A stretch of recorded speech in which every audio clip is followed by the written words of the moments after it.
कौन auditor appoint हो सकता है? पहले तो उस टाइप का बंदा ढूंढा, अब उसके बाद में उसकी अपॉइंटमेंट करेंगे।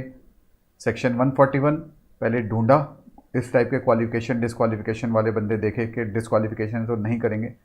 फिर सेक्शन 39 उसको अपॉइंट किया, फिर अगर उसने काम नहीं किया ढंग से, कुछ ऐसा किया तो उसको रिमूव कर दिया। तो सेक्शन 139, 140 एंड सेक्शन 141 हम करने वाले हैं। तो शुरू करते हैं। हमारा पहला वाला पार्ट है that is provision relating to audit of the company, that is what chapter 10 of the companies.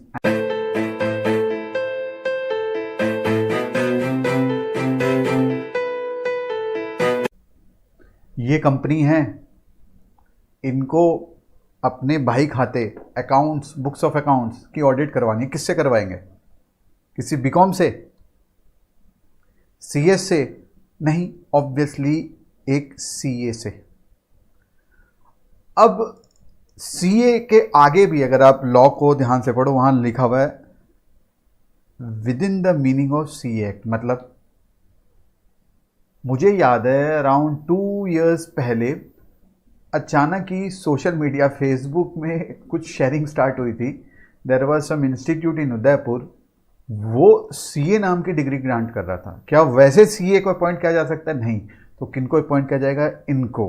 अब अगर दिस इज अ पर्सन, अगर ये पर्सन है तो he has to be what a, if he is a person he has to be what a CA within the meaning of CA act.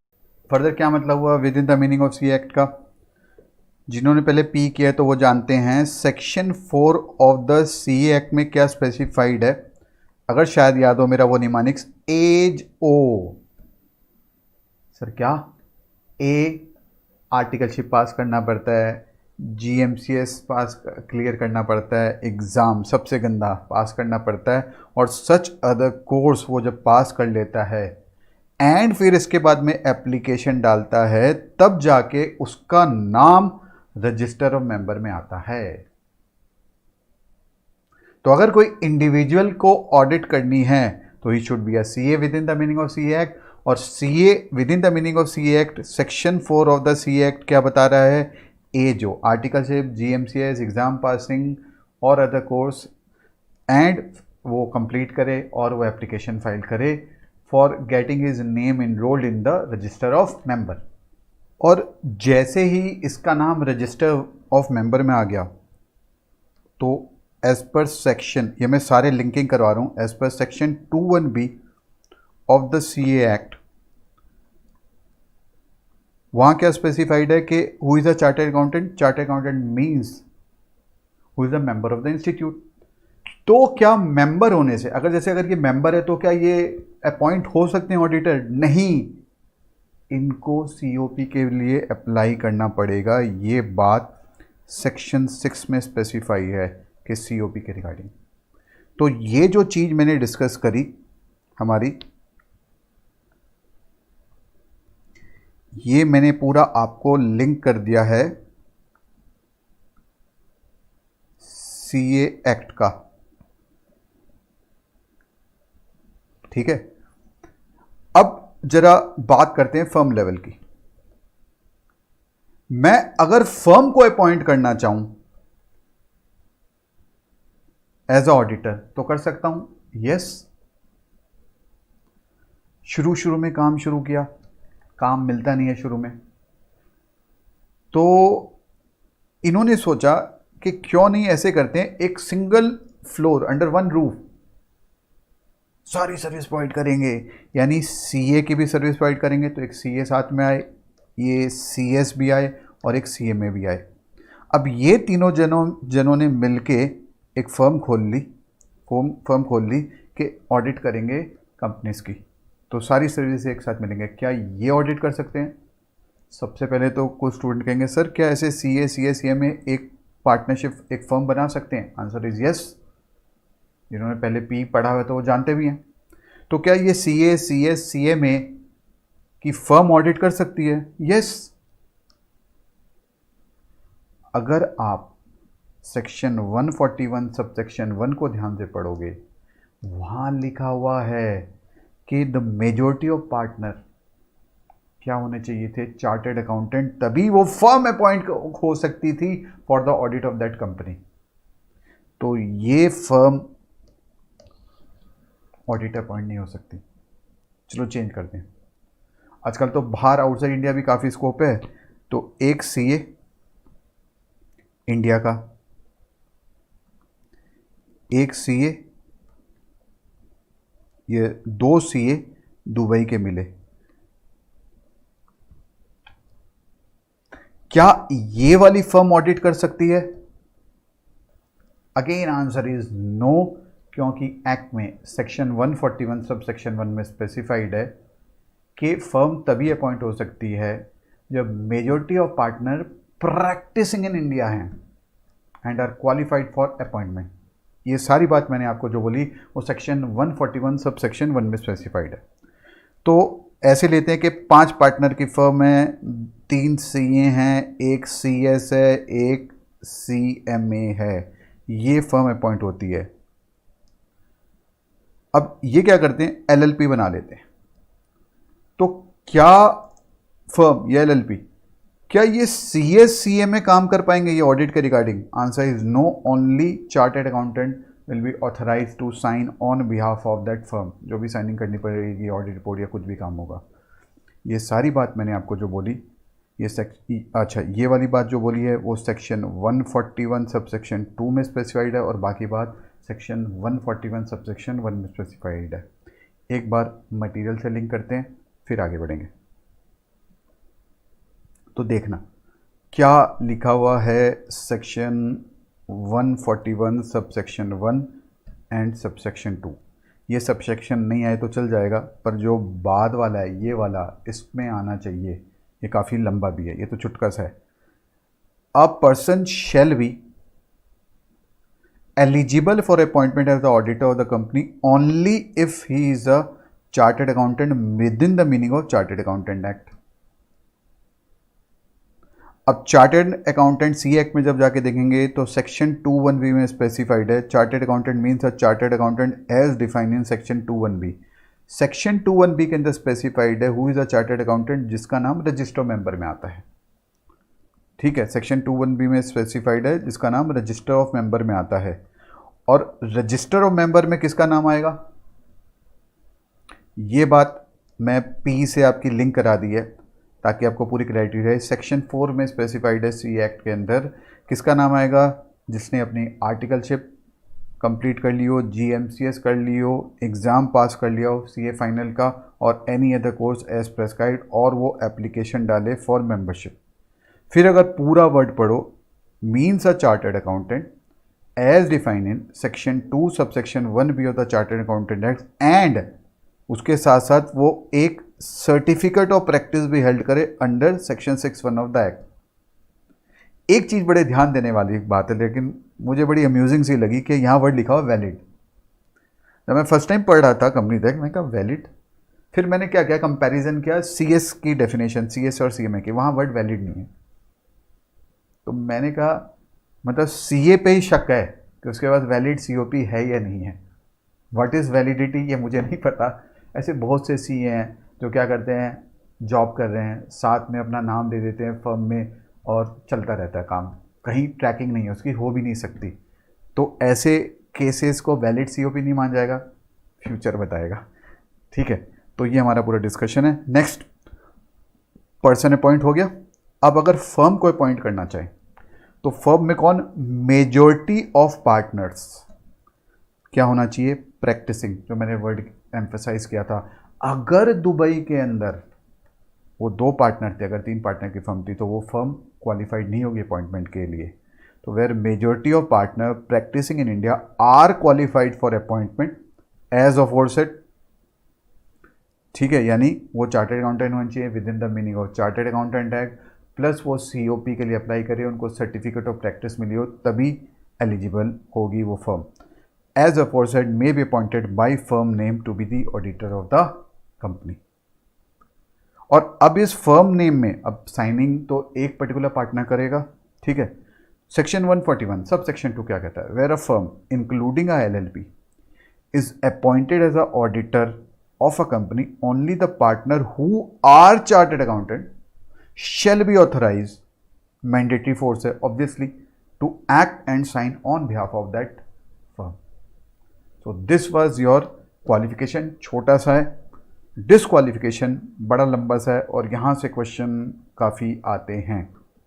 तो ज़रा अब disqualification की हम बात करते हैं. एक बार फटाफट से फिर से मैं रिपीट कर देता हूँ.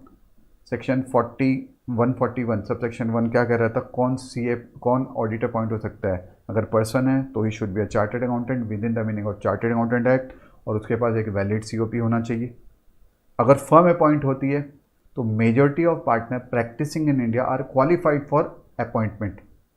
और फर्म या इंक्लूडिंग LLP जब अपॉइंट होती है तो only chartered accountant will be eligible to act and sign on behalf of that firm. अब डिसक्वालिफिकेशन की बात करते हैं. तो डिसक्वालिफिकेशन के अंदर section 143 sub section 3, section 143 very important section है, आना चाहिए हमें. तो section 143 sub section 3 clause A, अभी बहुत सारे क्लॉज हैं, 9 है टोटल, A B C. इसको निमोनिक से अगर सब क्लॉज भी याद रख सको तो काफ़ी सही रहेगा.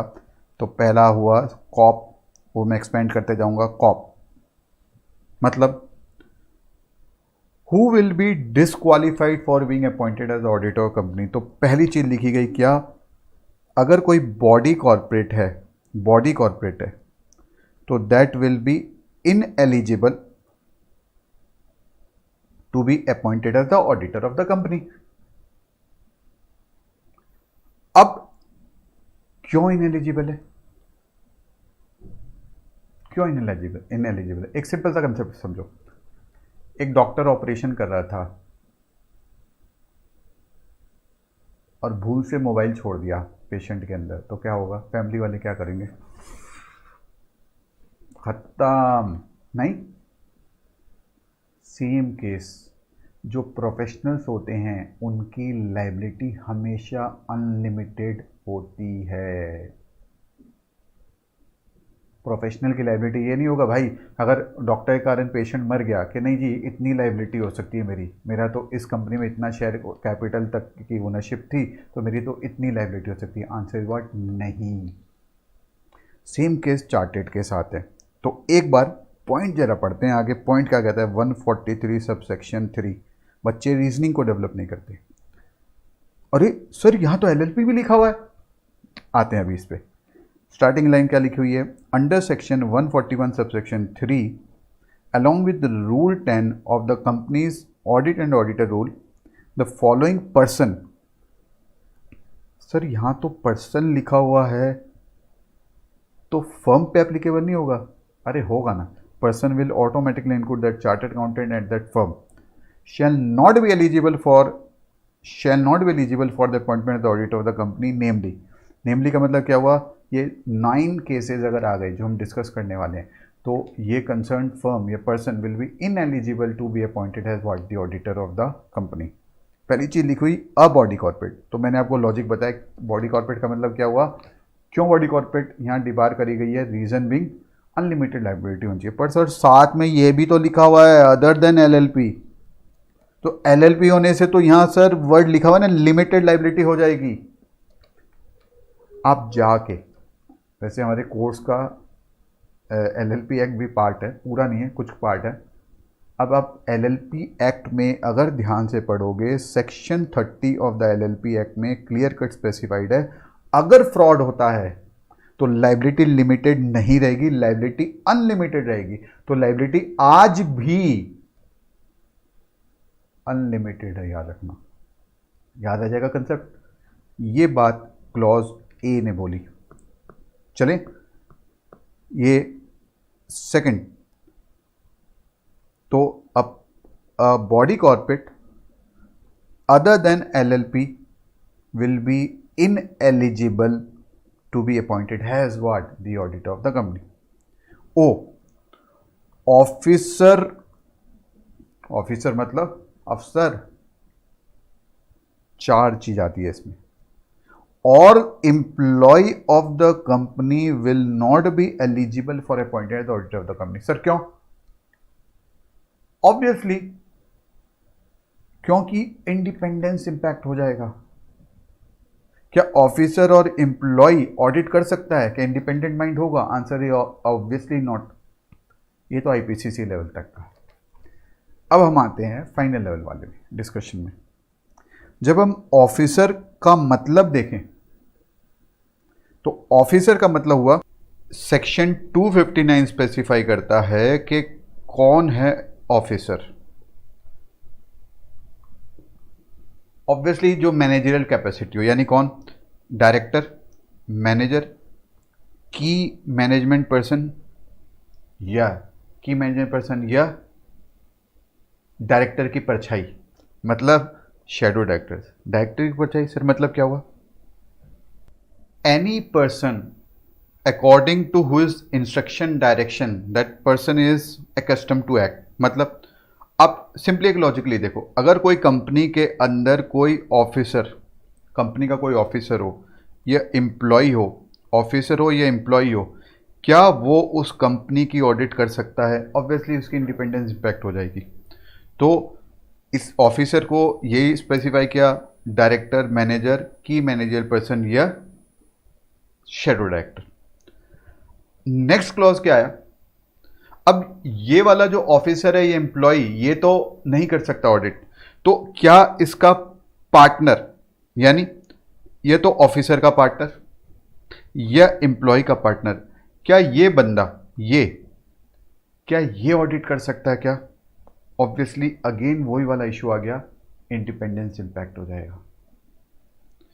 और अगर मैं कहूं इस ऑफिसर का जो एम्प्लॉय है, देखो ये मैट्रिक्स बन रही है, 4 टाइप्स ऑफ रिलेशनशिप मैट्रिक्स बन रही है।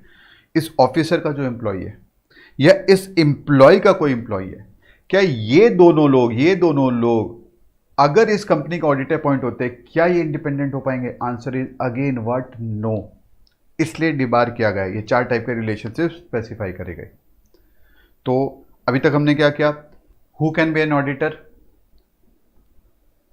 सीए, जिसके पास सीओपी हो, और अगर फर्म हो तो majority of partner should be practising in what? India. और फर्म ये एलएलपी जो अपॉइंट होती है, उसके बिहाफ पे only CA will be authorise to sign and act on behalf of that firm. ये था सेक्शन 141 सब सेक्शन 1 एंड 2 की बात।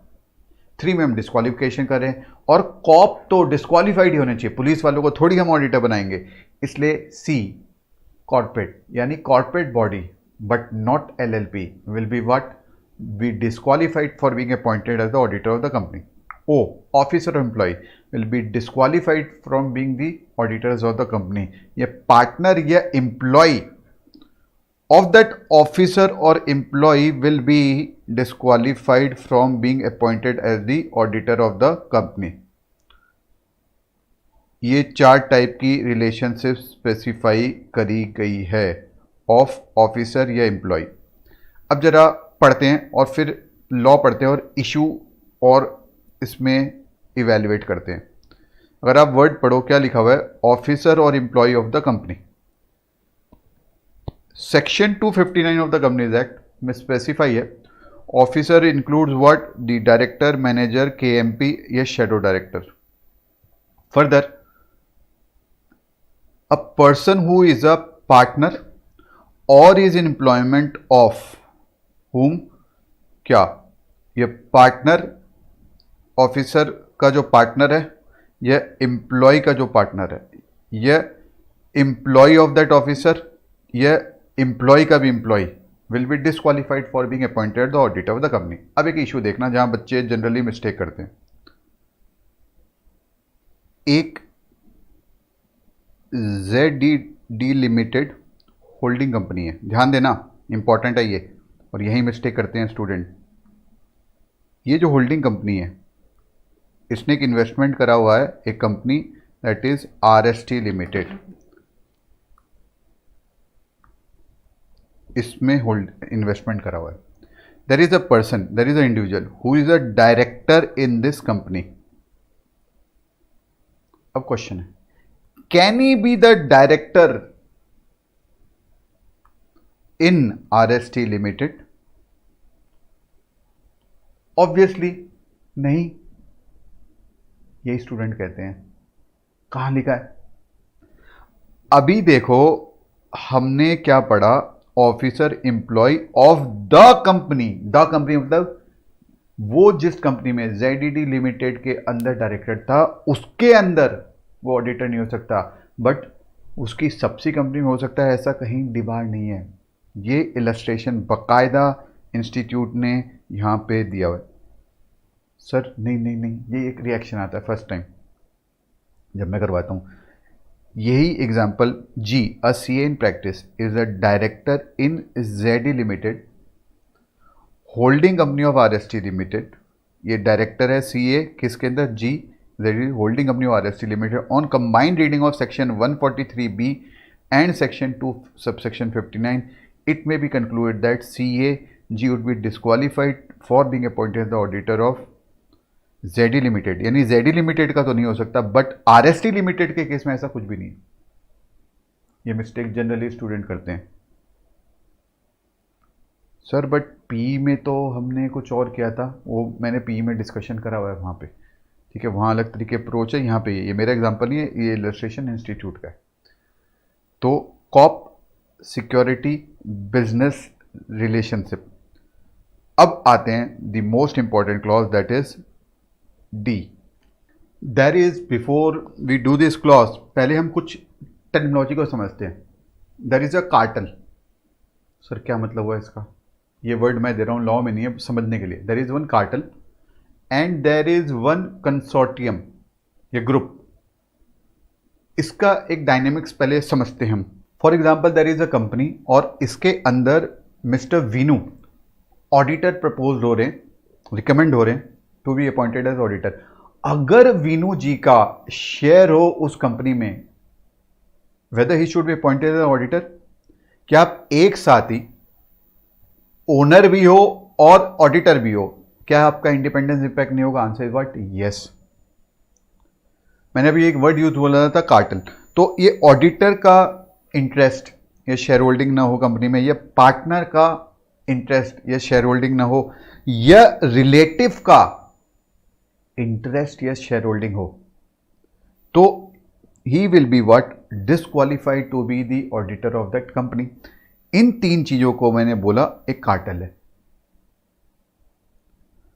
अब मैं कंसोर्शियम की जो बात कर रहा हूं आपको, फॉर एग्जांपल ये जो कंपनी है, आई ऑलवेज यूज इस कंपनी के ऊपर holding company, above chain, below the chain subsea company, या एसोसिएट कंपनी, या सबसी ऑफ सच होल्डिंग कंपनी। ये दोनों पैरेलल चेन हुई। सबसी ऑफ सच होल्डिंग कंपनी को फेलो सबसी कंपनी भी कहा जाता है, बट अगर एग्जाम में कोशिश करो लॉ की टर्मिनोलॉजी यूज करने का, subsi of such holding company word. What is the meaning of associate? जब किसी कंपनी का दूसरी कंपनी के अंदर 20% और मोर इन्वेस्टमेंट हो but not exceeding the majority stake, तो इसको एसोसिएट कहते हैं। फॉर एग्जांपल इस कंपनी ने अगर इसमें 30% इन्वेस्टमेंट करा है, तो ये जो कंपनी है इसको इन्वेस्टिंग कंपनी कहेंगे और उसे एसोसिएट कंपनी कहेंगे। इस पूरे चीज को मैंने कंसोर्शियम बोला, ये ग्रुप।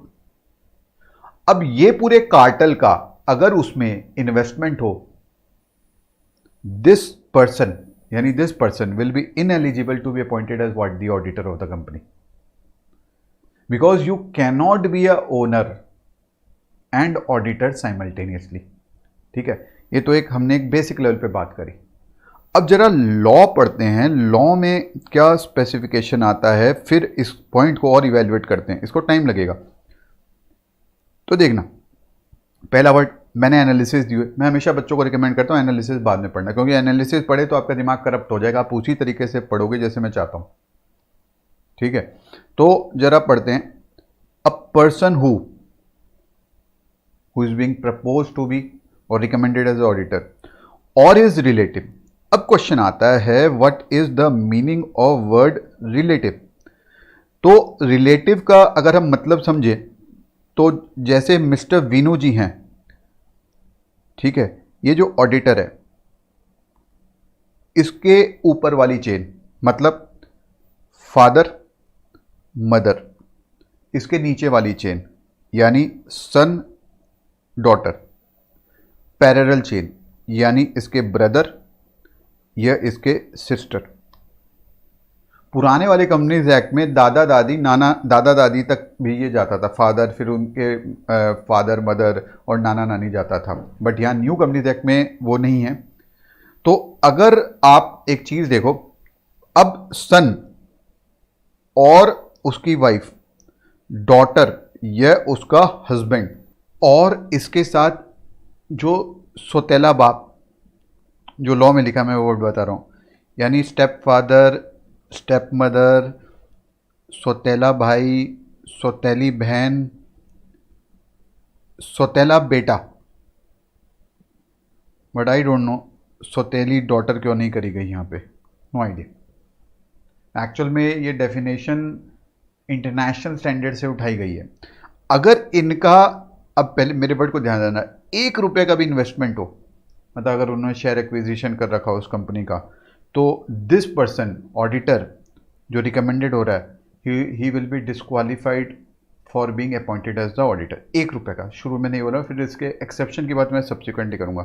तो अगर इस कार्टेल का उस कंसोर्शियम में अगर थोड़ा सा भी इन्वेस्टमेंट हो तो this auditor, proposed auditor won't be appointed in that company. अब जरा लॉ भी पढ़ते हैं और उसके एक्सेप्शन भी जो है इसके मतलब रिलेटिव को अलाउ करा गया है उसको ही पढ़ते हैं, फिर केस स्टडी बेस पे एक इवैल्यूएशन भी करते हैं जहाँ जनरली स्टूडेंट एरर करते हैं। तो अगर आप देखो, पहले तो रिलेटिव की डेफिनेशन जो मैं पढ़ा रहा था, लॉ ने बताया relative with reference to any person means a person who is related to another if they are member of Hindu undivided family. जहाँ तक मुझे नॉलेज है वर्ल्ड के अंदर सिर्फ इंडिया ऐसी कंट्री है जहाँ पे हिंदू अनडिवाइडेड फैमिली का कंसेप्ट आता है लॉ में। अब पुराना चले आ रहा है, आज की डेट में कहाँ इतनी हिंदू अनडिवाइडेड फैमिली, आजकल तो न्यूक्लियर फैमिली में आने लगे, बट लॉ में आज भी ये वर्ड चल रहा है। फिर लॉ ने बताया कि हस्बैंड एंड वाइफ भी रिलेटिव माने जाएंगे, we should thank law. Total ये 13 और रिलेशनशिप स्पेसिफाई करे जो मैंने अभी बताया आपको, यानी टेक्निकली देखो तो टोटल 14 रिलेशनशिप बताए गए जो रिलेटिव माने जाएंगे। अब जरा लॉ पढ़ते हैं फिर और एनालिसिस करते हैं। A person who or is relative यानी members of Hindu undivided family and 14 relationship or partner is holding any security. Security मतलब जब आप, शायद आपने लॉ में पढ़ा भी होगा, section 2 subsection 81 of the companies act specify करता है कि सिक्योरिटी की मीनिंग समझने के लिए आप section 2H of the SCRA act में जाओ। क्या डिवेंचर भी सिक्योरिटी होगी? आंसर इज व्हाट, डिवेंचर में भी investment, answer is what, yes. आप जाके वहां देखना, ये लॉ का पार्ट है। तो इज होल्डिंग एनी सिक्योरिटी और interest. What is the meaning of interest sir? Interest means interest, ये फेस टू फेस में ज़्यादा मजा आता है। जब बच्चे से पूछो इंटरेस्ट, सर इंटरेस्ट, अब भाई इंटरेस्ट मतलब क्या हुआ, क्या हुआ? यहां पे जैसे ओनरशिप इंटरेस्ट हो in any company, company limited by guarantee में, वो भी कवर्ड हुई, ठीक है, इस तरीके से। तो इज होल्डिंग एनी सिक्योरिटी और interest in the company below chain, subsea, second, third holding, third, fourth associate company और subsi of such holding company. यानी पहले बोला गया कि अगर 1 रुपये का भी इंटरेस्ट है या सिक्योरिटी होल्ड कर रहा है तो that proposed auditor or recommended auditor will be disqualified for being appointed as the auditor of the company.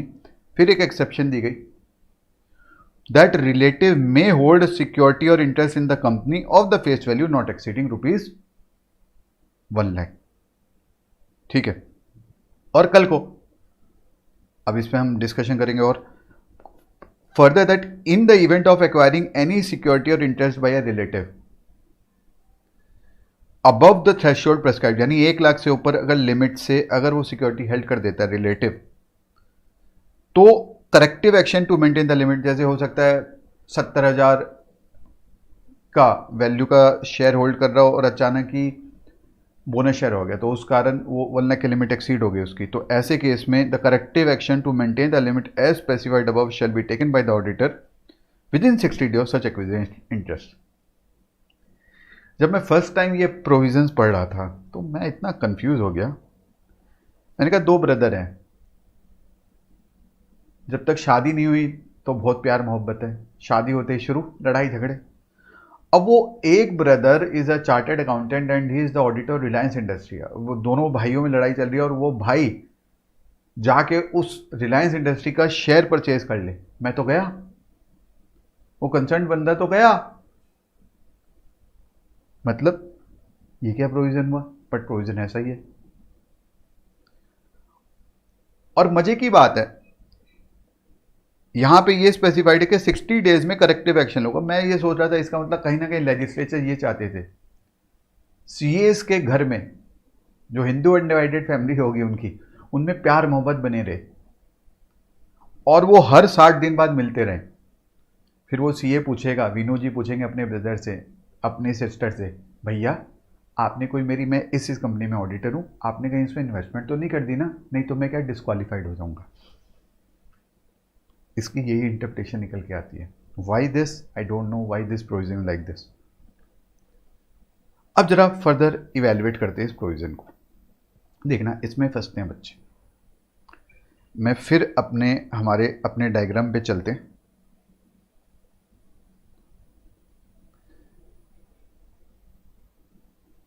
Veenu ji का जो ब्रदर है, दोनों भाइयों में बड़ा लड़ाई झगड़ा चल रहा है। इनके पास जो ऑडिट थी, ब्रदर ने उस कंपनी के अंदर इन्वेस्टमेंट कर दिया, उसके शेयर एक्वायर कर लिए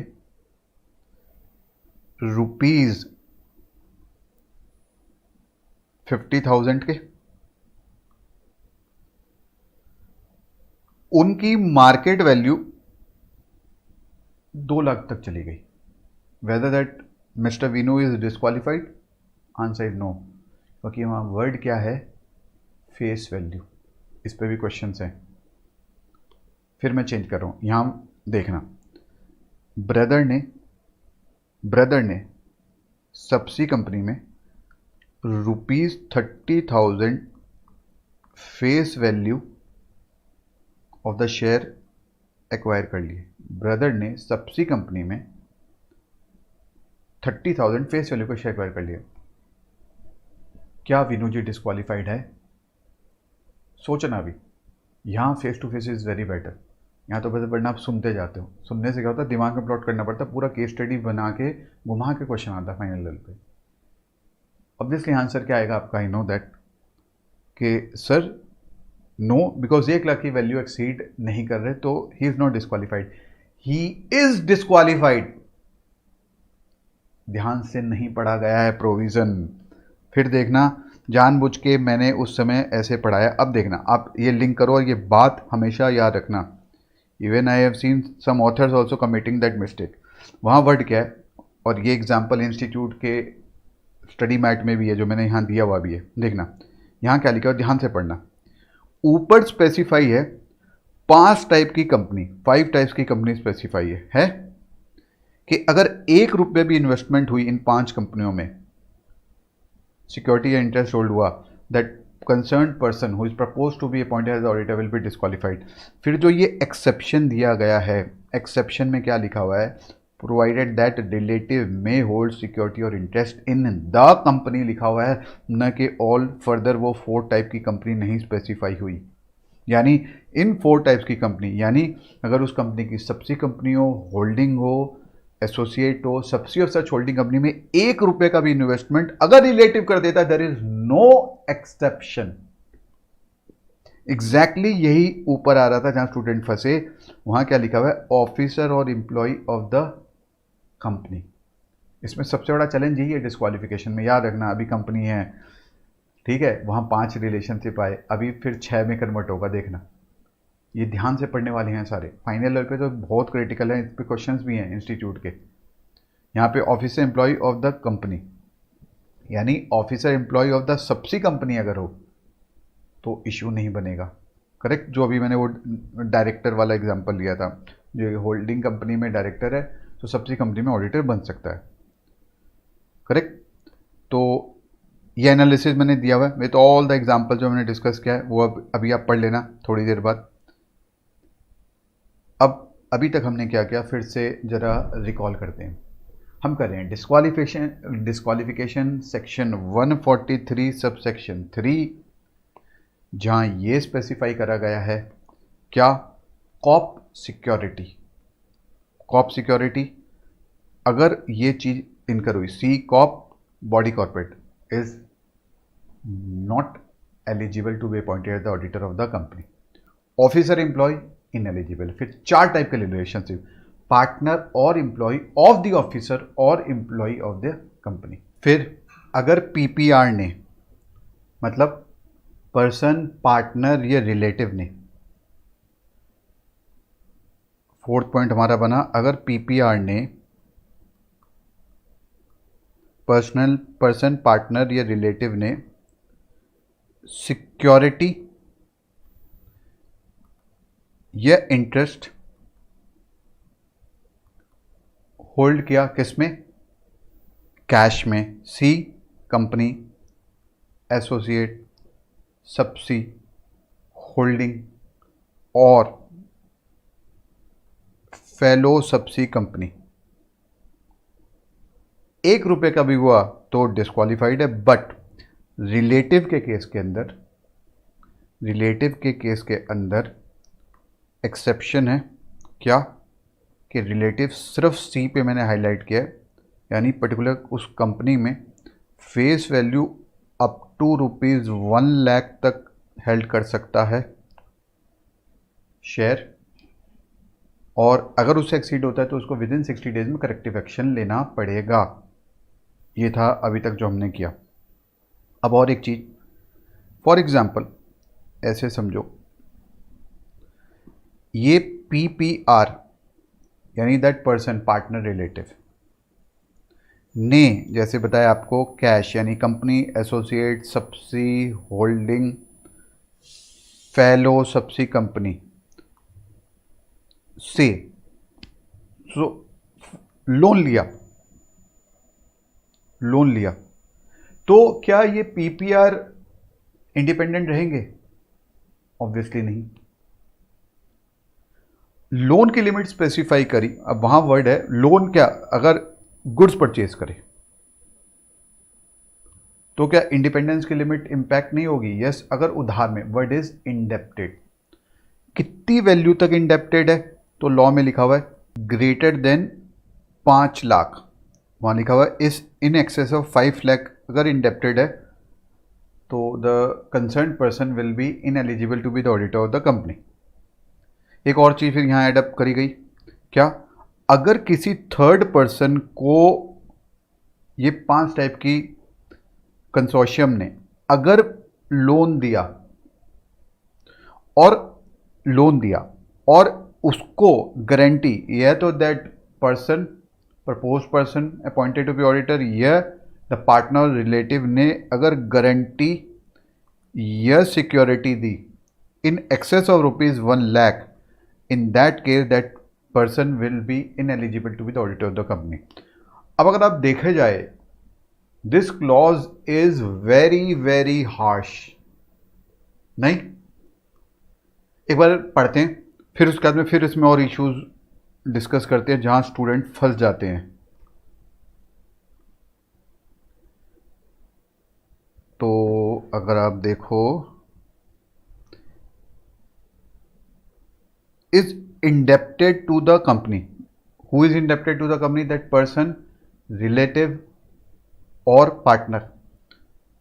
Company first, subsidy, holding or associate company, or a subsidy of such holding company in excess of ₹5 lakh, or has given a guarantee or provided a security. अच्छा, एक चीज़ और याद रखना, ये जो indebted वर्ड यहाँ पे आ रहा है, इसका मतलब सिर्फ लोन भी नहीं हुआ, मैंने अभी बता दिया था, इवन गुड्स भी अगर उधारी पे परचेज करेंगे तो भी वो आ जाएगा। यह किसी थर्ड पर्सन की गारंटी या सिक्योरिटी प्रोवाइड करी in connection with the indebtedness of any third person to the company, first, second subsidy, third holding, fourth associate, fifth subsidy of such company in excess of 1 lakh. Clear? बढ़े आगे। अब और कुछ issues लेते हैं। A B दो partner की एक फर्म है, सीए की।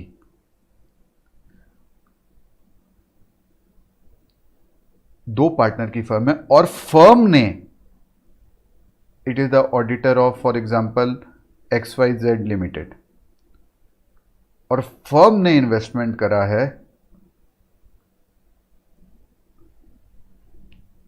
₹10 का।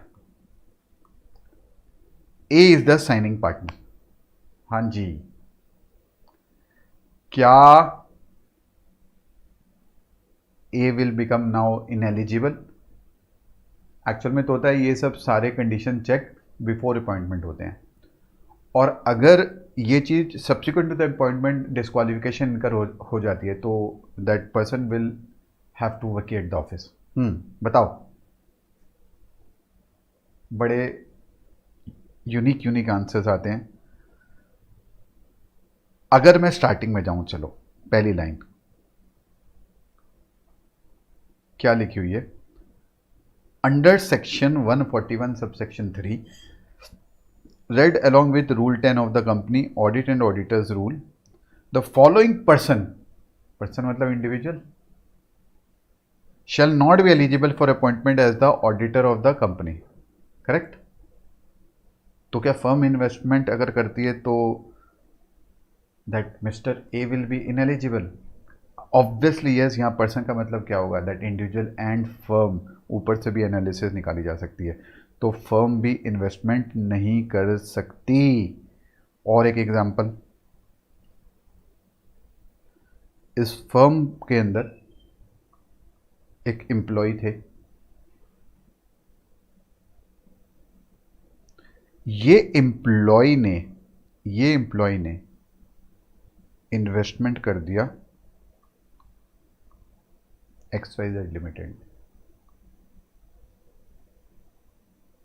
एंड दिस एम्प्लॉय था चार्टर्ड अकाउंटेंट। चलो यस, क्या ए और that firm become ineligible to appoint the auditor of the company? सोचो सोचो सोचो सोचो, आंसर क्या आएगा मुझे पता है। नहीं sir, it will become ineligible. कहाँ लिखा है? कहाँ लिखा है बताओ तो सही, किस क्लॉज में? अभी तक हमने जो पढ़ा यहां लिखा हुआ है। क्या एम्प्लॉय रिलेटिव है? आंसर इज नहीं। आईडीटी के अंदर रिलेटिव होते हैं, अगर आपको तो ये रिलेटिव की डेफिनेशन डिफरेंट एक्ट में वेरी करता है, ठीक है। तो क्या एम्प्लॉय रिलेटिव है? नहीं। क्या एम्प्लॉय पार्टनर है? नहीं।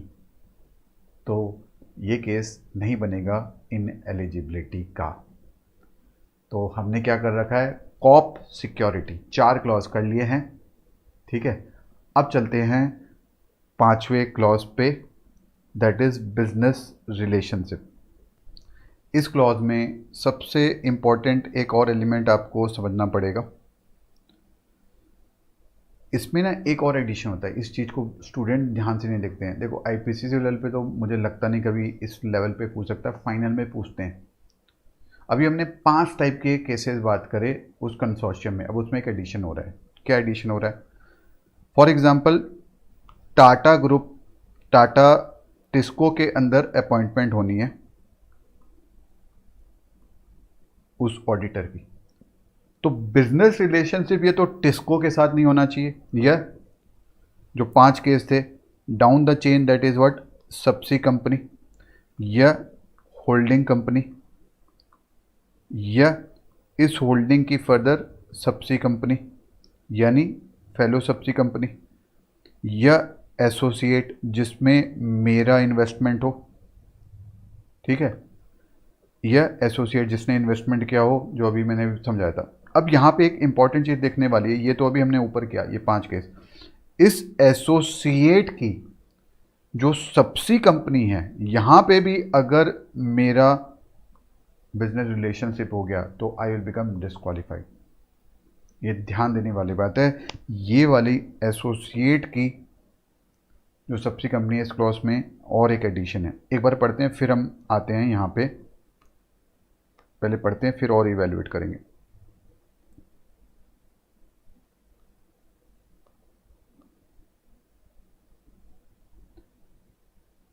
A person or a firm, whether directly or indirectly, has a business relationship। सबसे पहले तो क्या मतलब हुआ बिजनेस रिलेशनशिप? अगर मैं एक मिनट पहले ये खत्म करके फिर डिस्कस कर लेंगे। चाहे business relationship with the company first, ठीक है।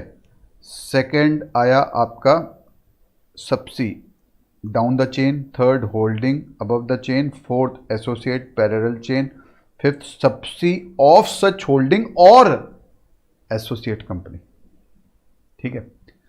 अब व्हाट इज बिजनेस रिलेशनशिप? इसके पीछे मैं थोड़ा आपको एक बार पास्ट में ले जाता हूं, before companies act 2013।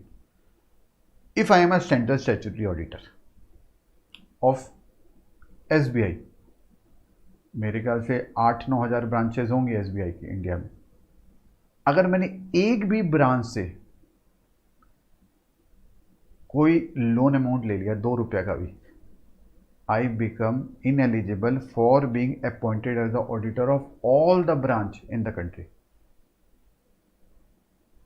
The provision were so harsh, even declaration भी ली जाती थी ऑडिटर से इन जब बैंक ऑडिट में अपॉइंटमेंट होती थी। तो अब क्या मेरा, क्योंकि मेरा उससे रिलेशनशिप तो है कंपनी से, क्योंकि मैं उसको प्रोफेशनल सर्विस रेंडर कर रहा हूं, तो क्या इस कारण से I will become ineligible? New companies act के अंदर, कंपनीज एक्ट 2013 बहुत सही किया गया कि वो चीज़ को हटा दिया गया। तो यहाँ स्पेसिफाई क्या किया गया? Commercial transaction which are in nature of professional service permitted to be rendered by auditor. इसका मतलब अगर और कोई सर्विस हुई उस कारण से बिजनेस रिलेशनशिप स्टैब्लिश हो गया, तो आई विल बिकम इनएलिजिबल। तो सिर्फ अलाउड क्या है? Professional service permitted to be rendered by the auditor, audit firm under the act, chartered accountant act and rules and regulation. Further एक चीज और, पुराने वाले कंपनीज एक्ट में यहां तक था कि अगर मेरे पास एयरटेल की ऑडिट है तो मेरे पास एयरटेल का कनेक्शन नहीं होना चाहिए। क्यों नहीं होना चाहिए? क्योंकि मैं इंडेप्टेड हो, अगर एयरटेल का कनेक्शन है और मैं इंडेप्टेड हो गया, मेरा मोबाइल बिल आया 4-5 हज़ार रुपये का, आई बिकम इंडेप्टेड, तो आई बिकम डिस्क्वालिफाइड। क्या कस्टमर होने से आई शुड बी डिस्क्वालिफाइड? ऐसे तो मैं एयरटेल का मोबाइल यूज़ नहीं कर सकता, और कोलगेट की अगर ऑडिट है तो मैं कोलगेट का मंजन यूज़ नहीं कर सकता। अब इसके अंदर इसीलिए कहा गया यहाँ पे commercial transaction which are in ordinary course of business of the company at arms length price. ध्यान दो, एट आर्म्स लेंथ प्राइस, यानी अगर मैंने कोई कमर्शियल ट्रांजैक्शन किया in ordinary course of business like sale of product, अगर आप देखो ध्यान से तो मैं क्या हूँ? कस्टमर हूँ, मैं ऑडिटर भी और कस्टमर भी हूँ। तो मैंने ऑर्डिनरी कोर्स ऑफ बिजनेस में मैं ऑडिटर हूँ किसी टेलीकम्युनिकेशन कंपनी का, तो और मैंने मोबाइल कनेक्शन लिया हुआ, तो नो इशू। एयरलाइंस का, मैंने एयरलाइन से टिकट बुक करवाई, हॉस्पिटल का, होटल का और अदर सिमिलर बिजनेस, तो ऐसे केस में such business relationship will not impact me as an auditor, मतलब आई वोंट बी डिस्क्वालिफाइड। इसलिए यहाँ ये एक्सेप्शन में लिखा गया है, ठीक है। हम क्या कर रहे हैं? बिजनेस रिलेशनशिप, और यहाँ 6 केसेस स्पेसिफाई करे गए हैं। अब ले एनालिसिस लेते हैं, करें डिस्कस, देखना। वहीं नीचे चलते हैं। तो ये हमने देखा ई पॉइंट,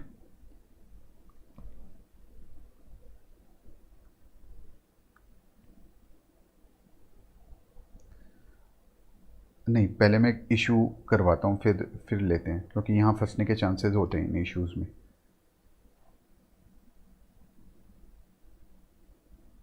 ये जो कंसर्न पर्सन था, जो ऑडिटर था, वीनू जी, इसकी वाइफ का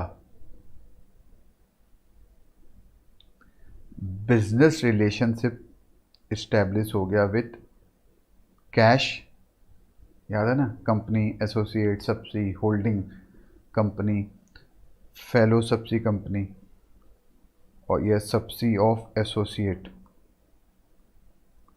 question is whether P will be ineligible or not.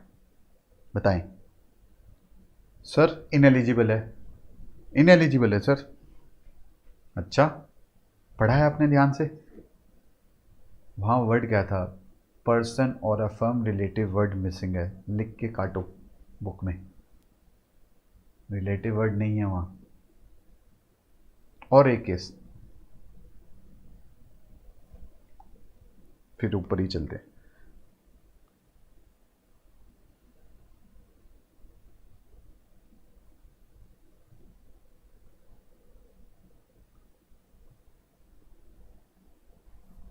यहाँ वर्ड रिलेटिव नहीं है, लिख के काट दो ताकि याद रहे।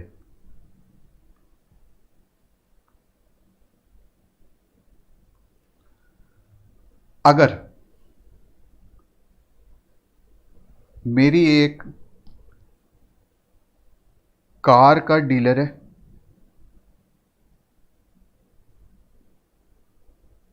उसकी ऑडिट कर रहा हूं, पैसे नहीं थे वीनू जी के पास, और उन्होंने एक 8 लाख रुपीस की car, he is the auditor also, 8 lakh rupees की कार फाइनेंस पे ले ली। Whether he can continue as the auditor of the company or not.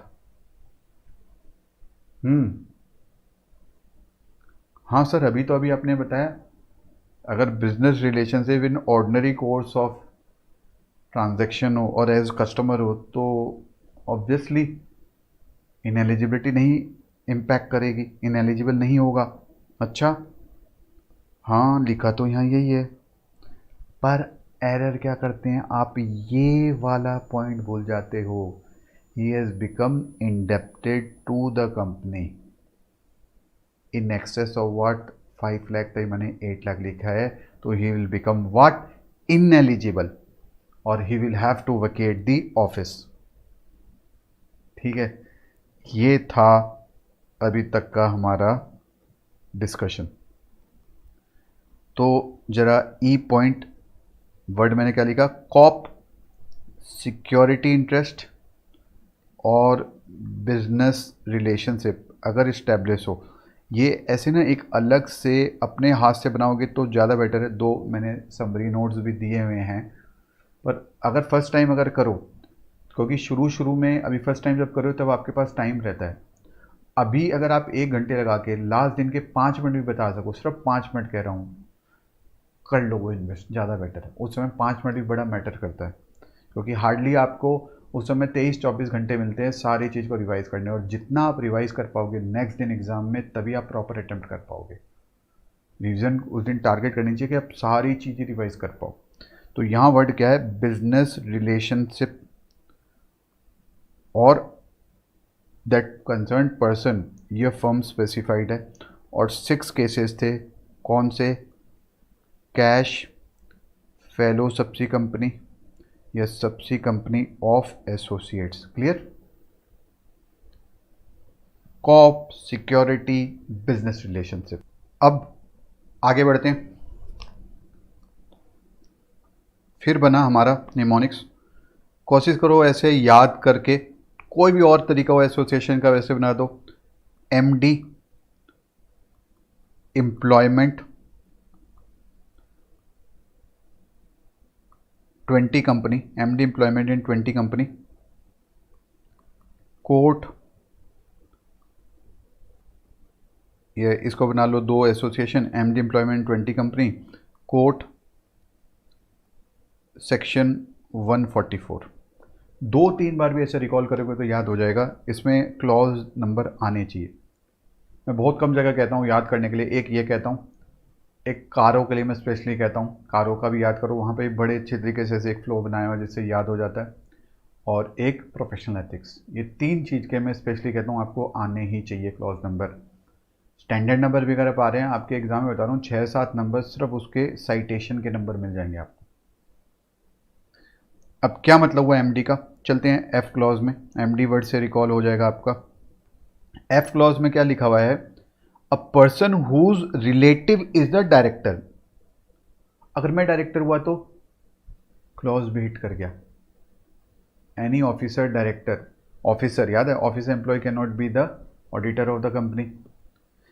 अगर मेरा रिलेटिव डायरेक्टर हुआ और is in the employment of the company as director, इसका क्या मतलब हुआ, employment of the company as director मतलब ऑब्वियसली मैनेजिंग डायरेक्टर या एग्जीक्यूटिव डायरेक्टर। तो ये डायरेक्टर फिर कौन से हुए, नॉन एग्जीक्यूटिव डायरेक्टर या किसी टाइप के भी, ठीक है, इंडिपेंडेंट जितने भी नाम है वो। और अ की के एम पी, वीनू जी का रिलेटिव सीएस है कंपनी में, can Vinu ji be appointed as auditor of that company, नहीं। क्यों, that relative is what, K M P. Vinu ji का रिलेटिव सीएफओ है कंपनी में, can Vinu ji be appointed as auditor, obviously नहीं। वीनू जी का रिलेटिव होल्डिंग कंपनी में सीएस है, यानी होल्डिंग कंपनी के अंदर सीएस है और उन्होंने रेफरेंस दी, इस कारण वीनू जी को इस सबसी कंपनी का ऑडिटर बना दिया गया। प्रपोजल है ऑडिटर बनाने का। तो क्या वीनू जी डिस्क्वालिफाइड होंगे, हाँ सर। कहाँ लिखा है, कहाँ लिखा है, फिर अगर आप ध्यान से पढ़ो वहाँ वर्ड क्या है, person whose relative is a director or this is employment of the company as director or K M P. यहाँ ये नहीं लिखा होल्डिंग, यहाँ ये नहीं लिखा सब्सी, यहाँ ये नहीं लिखा एसोसिएट, यहाँ ये नहीं लिखा फेलो सब्सी कंपनी, कुछ भी नहीं लिखा हुआ। तो as per me no issue, as per companies act, ठीक है। अब अगर बात करें, यहाँ वर्ड है a person who is employment, full time employment elsewhere. मैंने ऊपर वाले का एफ वाले का निमोनिक्स एमडी रखा था कि याद आ जाए, छो एम्प्लॉयमेंट रिलेटिव का। मैं खुद अगर हूँ ऑफिसर एम्प्लॉय तो बी क्लॉज हिट कर गया। अब who is in full time employment elsewhere, elsewhere का क्या मतलब हुआ जरा समझते हैं। For example there is a company ABC, Vinu ji is the employee in ABC, can he be the auditor, नहीं। रीजन बिंग यहाँ हिट क्या करेगा, section 143 sub section 3 clause B.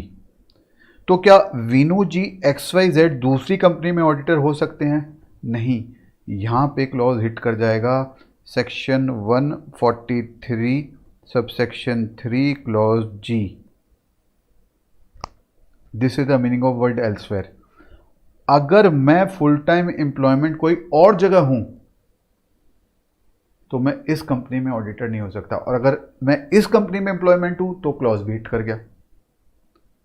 पर सर यहां तो वर्ड फुल टाइम है, पार्ट टाइम हो तो चल जाएगा ना। सर आप लॉ तो ऐसे ही पढ़ा रहे हो, पार्ट टाइम में तो चल जाए।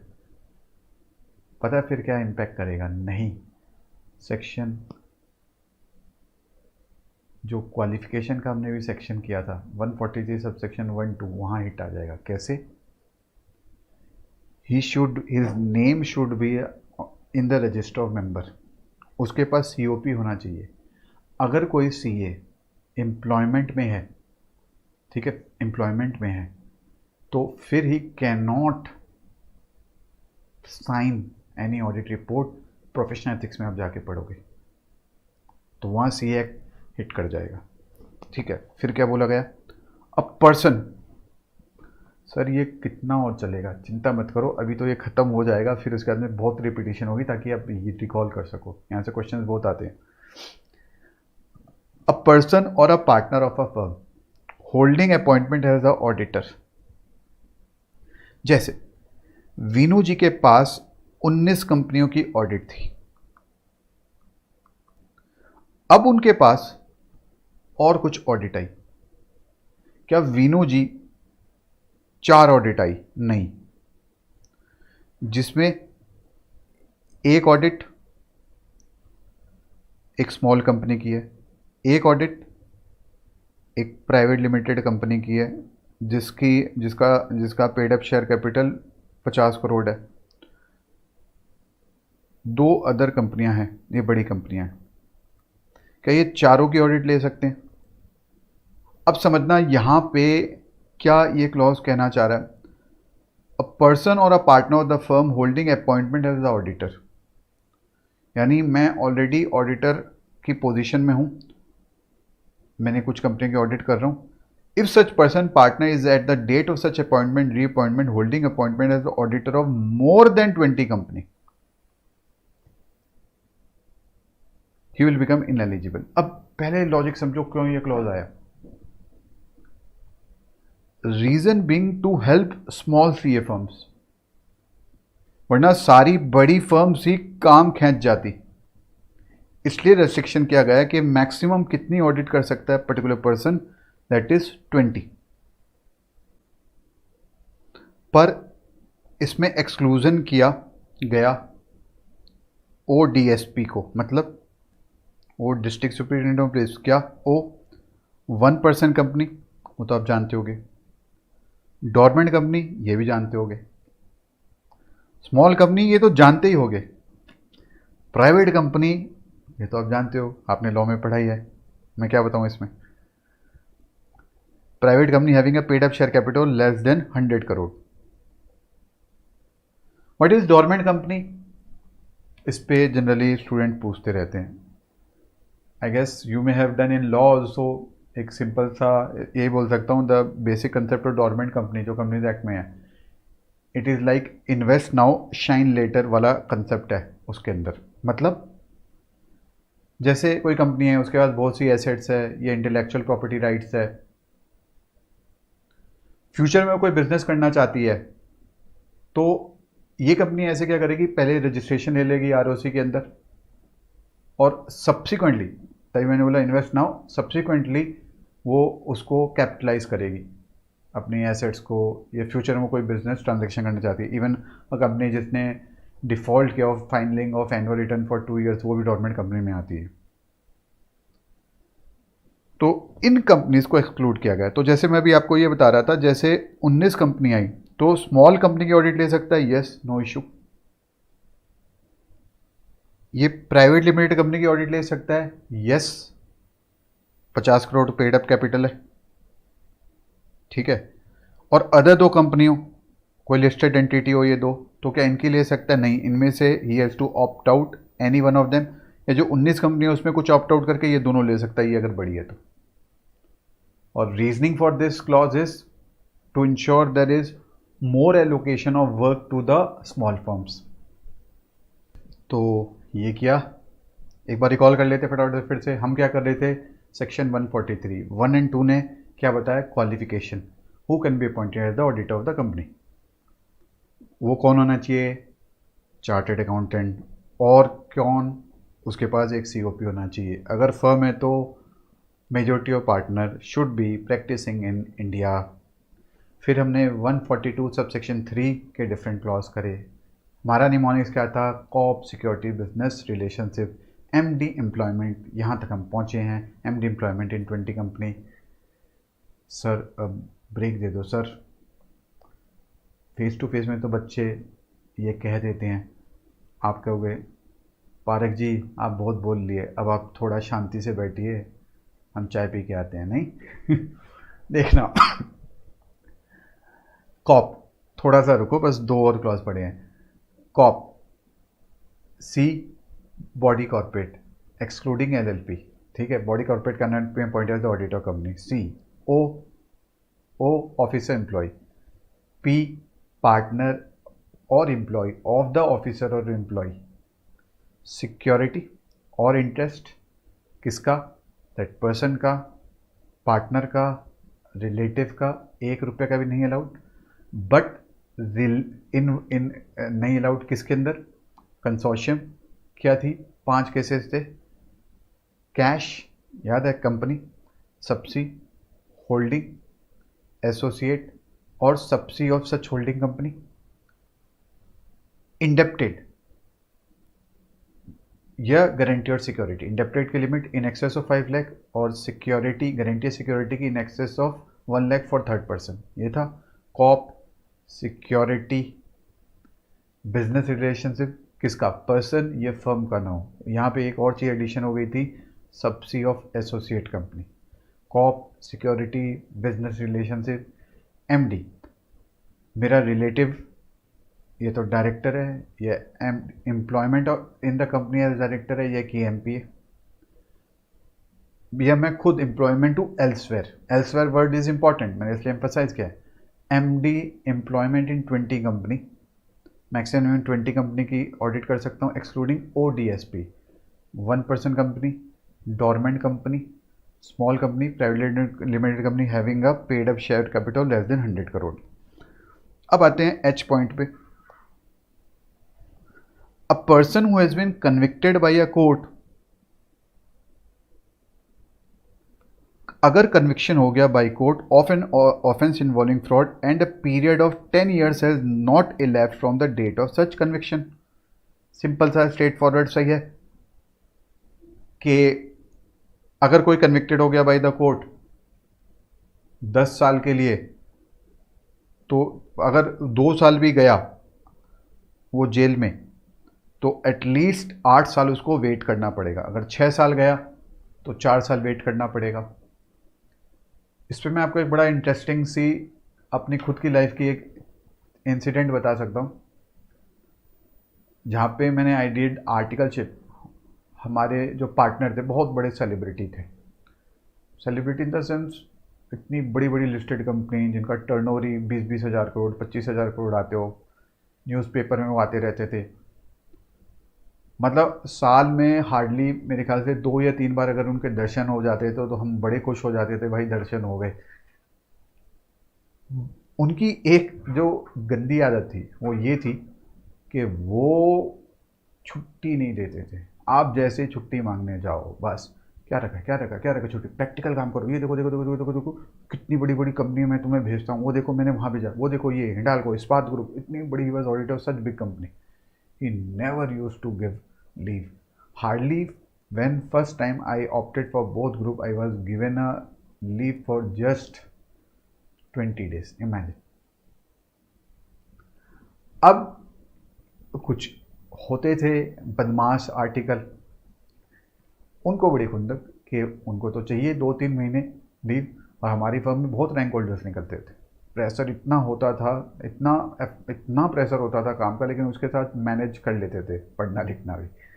तो मुझे याद है कुछ एक बड़े बदमाश से होते थे कि हैं सिर्फ 20 दिन की छुट्टी, और he was such A aggressive person कि अगर कॉल करो उनको, हाँ यस सर, हाँ ओके, मतलब 10 मिनट तक बस आप इतना ही निकलेंगे। तो उनका एक इंसिडेंट जो आज तक मुझे याद है, वो एक हमारी फर्म में था, बड़ा बदमाश था, उसको छुट्टी नहीं दी गई, उससे बड़ी खुंदक कि मुझे क्यों नहीं दी गई छुट्टी, मैं पास नहीं हो पाऊँगा। और था ही बदमाश, उसके ऐसे बदमाश से फ्रेंड्स थे, उसने अपने फ्रेंड्स को नंबर दे दिया घर का, पार्टनर के लैंडलाइन नंबर का, कि ना जब जब फ्री हो तब फ़ोन कर देना, करना परेशान। That person will be amazed, मतलब वो लोग रात में 10 बजे, वो भी बदमाश टाइप के थे सारे, फ़ोन करे, जी हम एमसीडी से बोल रहे हैं, तो आदमी थोड़ा सा टेंशन में आ जाता है, एमसीडी वाले फ़ोन कर रहे हैं ऐसे डायरेक्ट, आपके वहाँ अभी कंस्ट्रक्शन चल रहा है ना, हाँ हाँ हाँ चल तो रहा है, आप ऐसे करो वहाँ जाओ और एक बार देख के आओ, हमें न्यूज़ मिली है कि वहाँ पे ना कुछ लीकेज हो रहा है पानी का। मैं चलो एमसीडी फ़ोन आया, आदमी इतना तो करेगा ही। जब वो आए, नहीं ऐसा तो कुछ नहीं, बोला अरे मज़े ले रहे थे। That use to be those some of the people. अब ऐसे आर्टिकल के बारे में अगर पार्टनर को पता चल जाए और वो उसका मर्डर कर दे और जेल चला जाए, पर कोर्ट भी कहे नहीं नहीं, वो आर्टिकल था ही ऐसा, इसको ना 5 साल के लिए ही मतलब जेल में जाना चाहिए। तो अब कितने दिन तक और ऑडिटर हो सकता है? ऑब्वियसली आपका आंसर क्या आएगा, 5 साल। नो, कोई प्रॉब्लम नहीं होगी, क्योंकि वहाँ वर्ड क्या है, ऑफेंस इन्वॉल्विंग फ्रॉड, सिर्फ फ्रॉड की बात करी गई है, मर्डर की नहीं करी गई, मॉरल टर्पिट्यूड वाले केस नहीं है। फंस गए, ऐसे फंसते हैं कहानियों में। इंस्टीट्यूट भी ऐसे कहानी बना के देगा और पता नहीं किस पॉइंट पे आपको फंसा दे, इसलिए ध्यान रखना, यहाँ वर्ड पे मैंने बहुत एम्फोसाइज किया, एक एक वर्ड पे। फिर last, a person convicted, a person who directly indirectly render any services refer to in section 144, अभी वो बाद में करेंगे। सेक्शन 144 कुछ कुछ याद भी होगा, आईपीसीसी का भी, इंटरमीडिएट का भी। हाँ, वो होता था ना, इंटरनल ऑडिटर का काम अगर कर रहा है या बुक कीपिंग का काम कर रहा है तो उसके साथ साथ ऑडिटर नहीं हो सकता। बट यहाँ ये ध्यान देने वाली बात है, यहाँ वर्ड कंपनी भी आ रहा है, होल्डिंग कंपनी भी आ रहा है और सब्सिडी कंपनी भी आ रहा है। सिर्फ 3 केस आ रहे हैं, ये अलग से हाईलाइट कर लेना। पहले 5 आए थे, फिर 6 आए थे और अब 3 आए हैं, ठीक है।